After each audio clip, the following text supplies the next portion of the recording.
Self-Love is the New Sexy, the podcast devoted to helping you overcome life's most painful and stubborn challenges so you can feel great, have more energy, and live stress-free every day. To reach your full potential, simply work with the powerful spiritual principles that are readily accessible to everyone. It's easier than you think, and on today's show, W. Mark Watts is going to show you how starting with self-love is the key to joyously and harmoniously making that happen. Hey everybody, it's W. Mark Watts. I want to say hello and welcome and thank you for hanging out with me for an episode of Self-Love is the New Sexy. And this morning's or today's message is going to be a little unique and maybe slightly preachy, but I'm kind of feeling really inspired. Not that I am not inspired on the other mornings, but I know that I'm meant to say this today just because it's been playing loud and clear in my life, and the message came through loud and clear this morning. So I know I want to deliver this, and it's simply this. What do I mean by sexy? When people oftentimes read the name of my podcast, it can be confusing, or at least you can have a question like, what does he mean by sexy? Why is that even important in relationship to self-love? And I want to explain a little bit about what I mean by sexy and why it's so important and why I attach it to self-love. So sexy is, you think about it. When you think about anything that you think is sexy, we all have our own notion, our own imagery, our own thoughts and impressions when we hear the word sexy, and definitely so when we see it. And, the first thing that I think about are the commercials, the advertisements. Depending on where you live right now, if you live in the States, then, sex sells, right? It's in everything, every billboard, every commercial, online, you see it all over the place. And typically when you think about sexy, there's either a guy or a girl or both, and they're typically in bathing suits or half naked or something, very revealing or, something very extravagant. And those are all images that go along with the connotation of sexy. But I want to go a level deeper than that. When you look at these people and you see them in the ad, or you see them in the commercials, or you see them in movies, or, if you've got people who you think are sexy in your real life, I want you to think about it. And if you think you are sexy, it's quite all right. And matter of fact, that's why I'm doing the podcast, is because you should think of yourself as being sexy. But when you think about someone who's sexy, I want you to ask the question, what makes them sexy? What makes you feel like that person or yourself, or, what makes you think that they feel that they're sexy? Well, it's the way that they carry themselves. It's the inner confidence that they have. It is that balance of ego, because a lot of times people will think that ego is a bad thing. And my mentor, Matt Kahn, has reiterated over and over again that no, we need the ego. The ego is a good thing as long as it's serving us and it's been integrated into who we are. We can't let the ego run our lives. That's when it's out of control, and that's when it's not a good thing. But we do need that inner ego, because it's what allows us to have that confidence, that swag. It's what allows us to feel really good about ourselves. It's what allows us to step out there when we're afraid. It's what allows us to be vulnerable. It's what allows us to be loving. So that when I talk about being sexy, it's really just that inner feeling that, you're supposed to be here, that you are deserving, that you are ready for whatever happens, even if it's not so good or so enjoyable. Because, let's face it, life is just a whole big chain of events. That's right. That's really all it is at the essence of it. At the core root, life is a long chain of events, and how you handle them, how you respond to them. regardless of how you look at it. If you just think about your life, it's just one event to the next event, and how you handle it, how you manage it. Does it drive you crazy? Do you flow with it? Do you handle it? Do you take care of it? Are you afraid of it? Or are you like confident that you can overcome it, that you can deal with it? That's all life is. And so you can choose in and of itself to be sexy about it, to be sexy about everything. And so so I'll give you a quick example, because I'm going to make this episode somewhat short today because I want to get in and out. But the latest example is I am, for lack of a better term, not really dating right now, but I'm open to it. I always stay open to the possibilities. Well, the last couple of days, I was introduced to a lady online.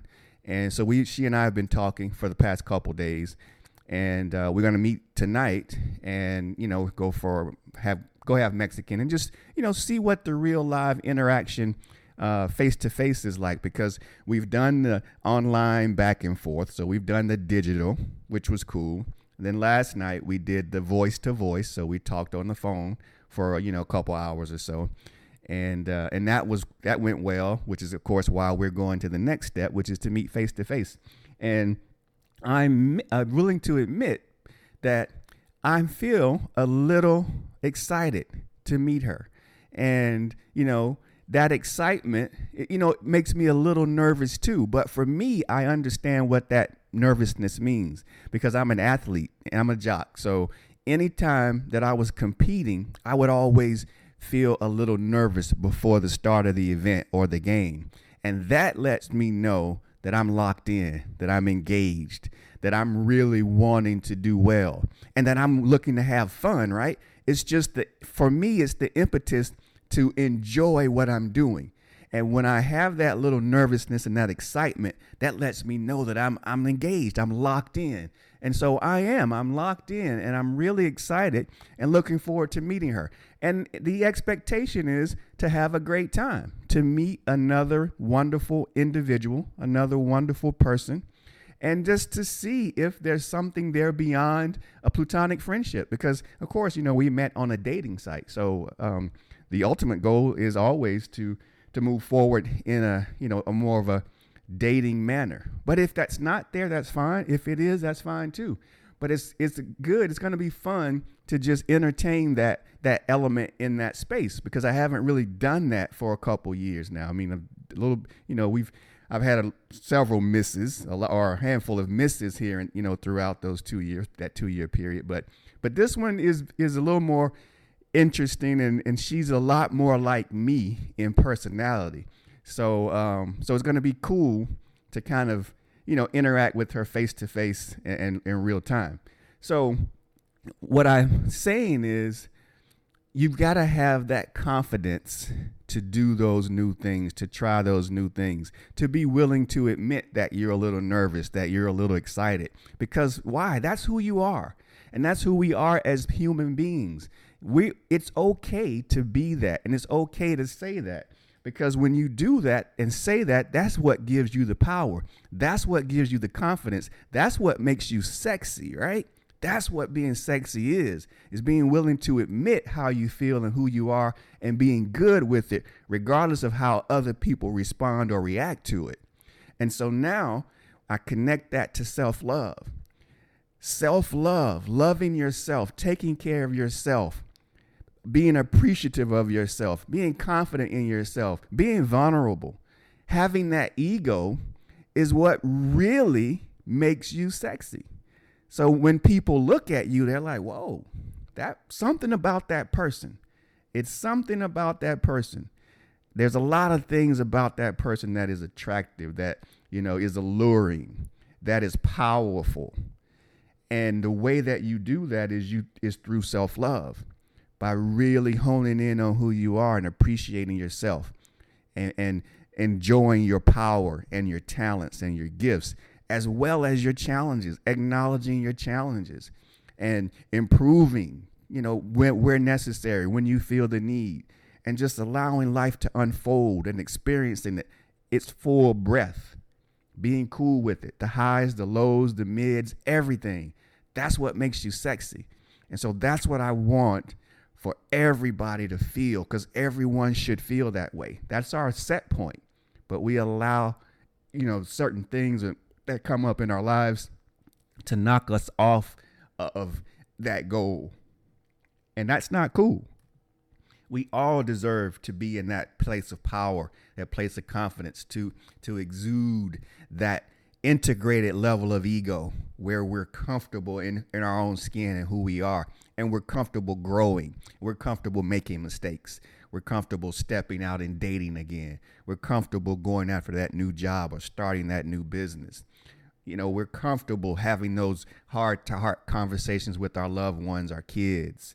We're comfortable making life changes, moving from the Midwest to the Caribbean. We're comfortable in making those decisions and being the captains of our lives. It's cool to be the king and the queen, right? Because that's what we are. We're all king and queens.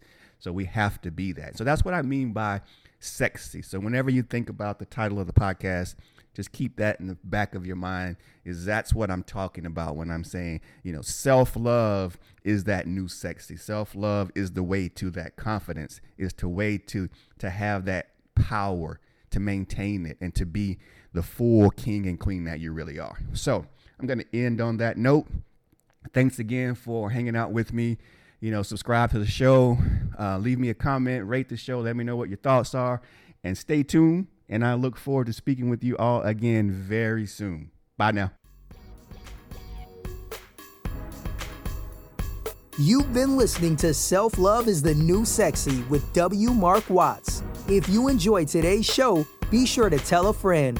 Also, make sure you never miss an episode by subscribing to our show on Apple Podcasts, Stitcher Radio, or wherever you listen to podcasts.